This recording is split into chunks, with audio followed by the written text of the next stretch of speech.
Today we'll be looking at primarily the digital side of managing sensitive collections, so ko iwi tangata, and how we would catalogue those in the system and flag why they're sensitive and any of the restrictions that are based around them.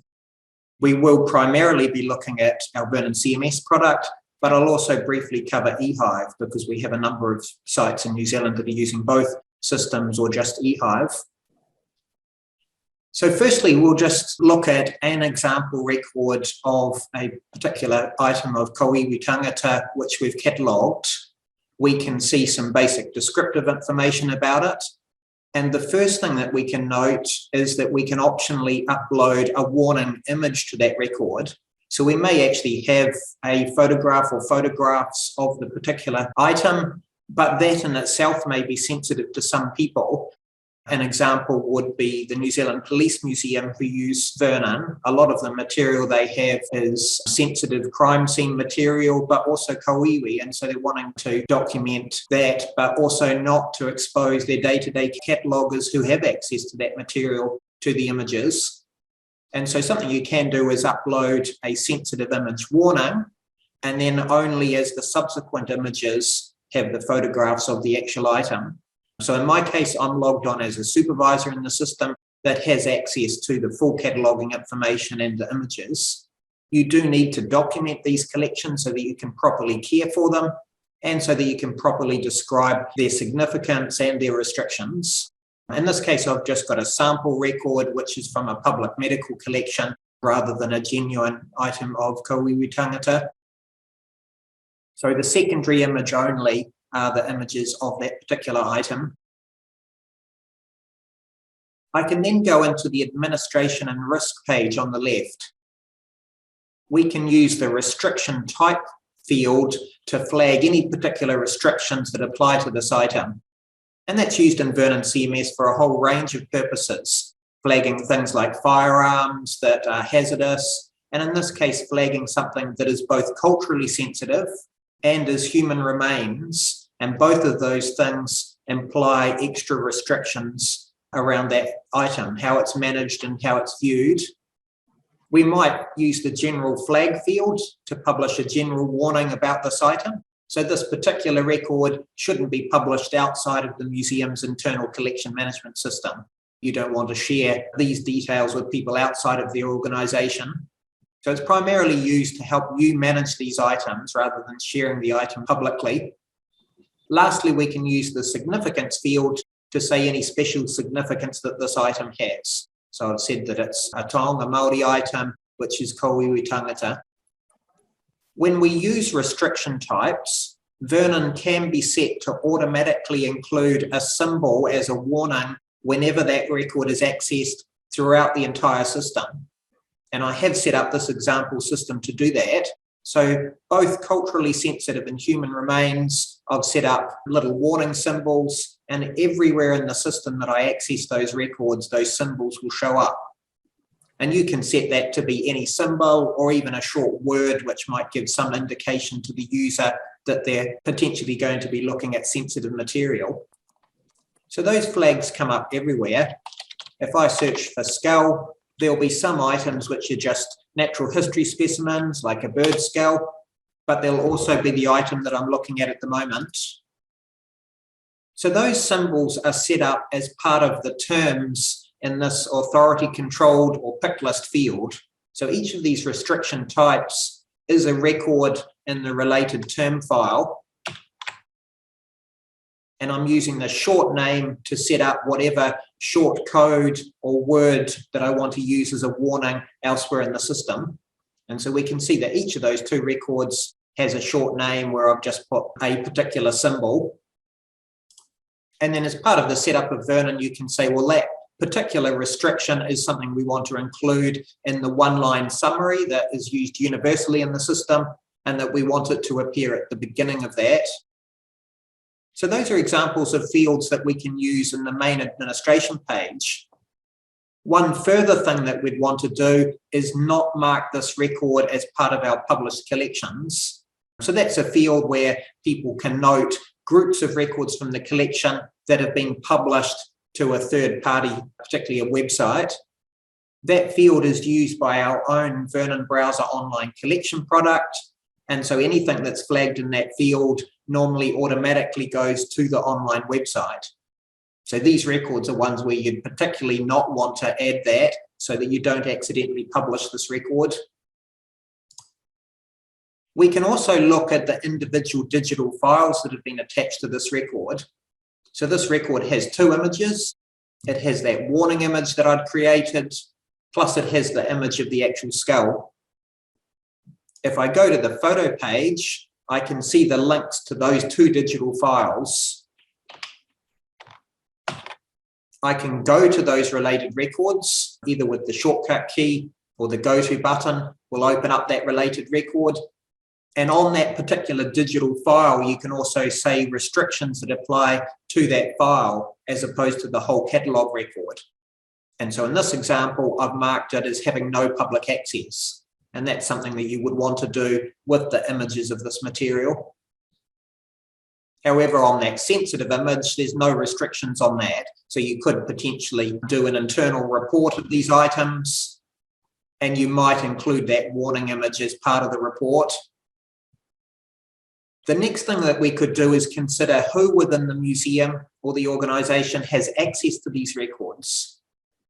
So I'm logged on as a supervisor, and I've set up that I have access to all of the different records. But you may limit the access to the koiwi records to a very limited subset of the staff. We can do that through the data security in Vernon.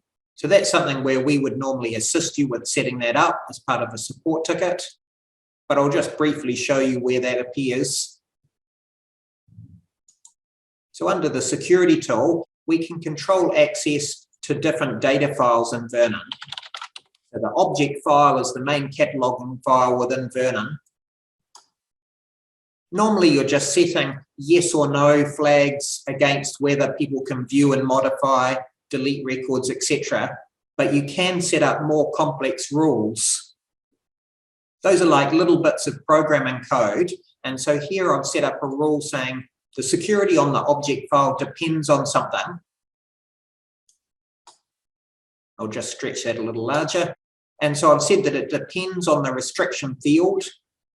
If restriction flag 1 is in the field, which is the term name for human remains or the code for that particular term, then either deny or allow access. And so I've set it that the cataloger can't access records where that restriction flag is present.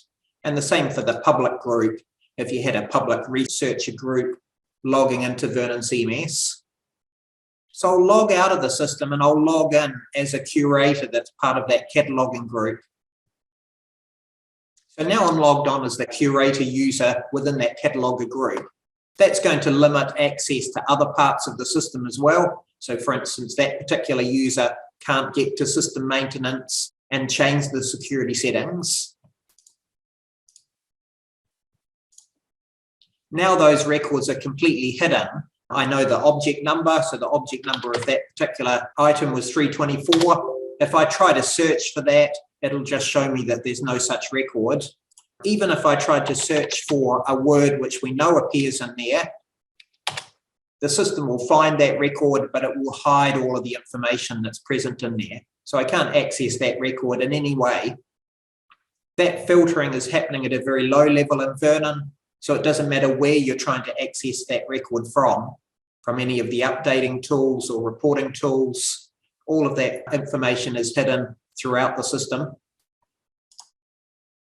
The last option we have available for restricted records such as these is that we can also build private restricted Vernon browser sites. So we have done that for clients before. An example would be that the University of Melbourne has a medical collection which includes human remains. The students within the medical faculty at a certain year in their course are allowed access to that material, but only internally. So we've set up a private version of Vernon browser that includes those restricted records, but uses login access to control who is allowed to log in and view those particular records. So that's an overview of the options that we have available within Vernon CMS. I'm now going to briefly switch to eHive and show you some of the similar fields that we have on that platform. So I'm logged into an eHive account with a sample collection. And again, that includes one example of an item of human remains. I could also use that same concept with a sensitive object warning image by just uploading an image to that record. I haven't done so in this case. If I edit that record, there's similar fields available to what we had in Vernon CMS.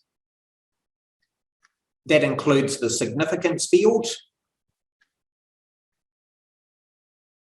So we've got a similar statement to what we saw before in Vernon.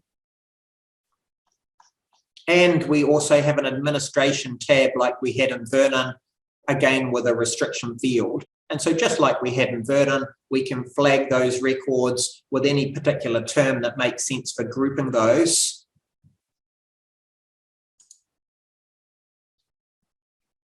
We can also control whether that record is publicly accessible or not. So we'd want to keep those records as private. And then lastly, eHive has a specific cultural permission section. So if I update that, the system has built-in settings for 5 different levels of cultural permissions, going from sacred or tapu down to open access and not assessed. With each of those, you can record additional notes about what the restrictions are in place. And optionally, you can record the particular origin of that item. So it might have been a Torres Strait Island item from an Aboriginal collection, or in this case, it's a Māori item. And that's where it's picking up the translations of those terms. Those cultural permissions are accessible on the public site if the item was published. So we wouldn't choose to publish this record, but there might be other sensitive material, such as a carving, where we want to share it online on the website, but we do want to mark that there's awareness needed, that there are special cultural sensitivities for this item, with particular notes that describe any of the restrictions that might be in place. So that covers some of the key concepts that are available both in eHive and Vernon CMS. Thanks everybody for your time.